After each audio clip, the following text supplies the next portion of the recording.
லாபங்கள் உங்களுக்கு கிடைக்கும். தொழில் ரீதியா நெறைய புது புது முயற்சிகள் எடுப்பீங்க. அத்தனை முயற்சியுமே உங்களுக்கு சக்ஸஸ கொடுக்கும். புது பார்ட்னர்ஸ் வருவாங்க.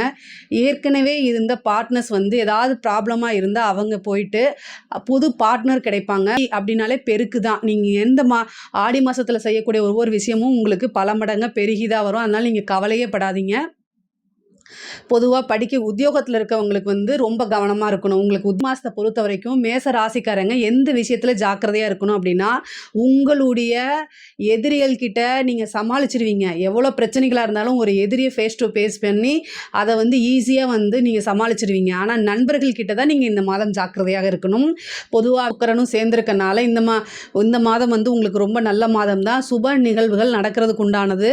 அதே மாதிரி காதல் கல்யாணம் ஒரு சிலருக்கு திடீர்னு ரிஜிஸ்டர் மேரேஜ் பண்ணுறதுக்கு உண்டானது நடந்துடும். ஏன்னா குரு சுக்கிரன் சேரும்போது கோச்சாரத்தில் அந்த திடீர்னு இந்த ரிஜிஸ்டர் மேரேஜ் எல்லாம் இந்த மாதிரி டைமில் நடக்கிறதுக்கு உண்டான வாய்ப்பு இருக்குது.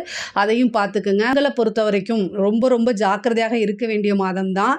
ஆடி மாதம் அம்மனுக்கு உகந்தது. அதனால் பெண்கள் எல்லாருமே அம்மனை வழிபாடு பண்ணுங்க. இந்த ஆடி மாதத்தில் வரக்கூடிய பூர நட்சத்திரத்தில் அம்மனுக்கு வந்து வளகாப்பு போடுவாங்க. அதில் எல்லாருமே வந்து வளையல் வாங்கி கொடுத்து அந்த பூஜையில் கலந்துக்கிறது ரொம்ப ரொம்ப விசேஷமான. குருவும் சுக்கிரனும் சேரக்கூடிய காலகட்டங்களில் நீங்கள் ஒரு விஷயத்தை வந்து அதாவது பிராடாக யோசித்து செய்வீங்க. அதாவது முற்போக்கு சிந்தனையோட நல்லா யோசித்து அது நல்லதுக்காக செய்வீங்க.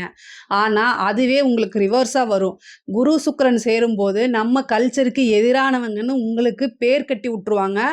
இது எல்லாமே இந்த விஷயங்கள் எல்லாமே நடக்கத்தான் செய்யும். ஆனால் இதிலெல்லாம் காதில் வாங்கிக்காமல் உங்கள் ரூட் தனி ரூட் அப்படின்னு சொல்லிட்டு உங்களுடைய முன்னேற்றத்துக்கு உண்டான பாதையில் நீங்கள் முன்னேறி போய்கிட்டே இருக்கணும்.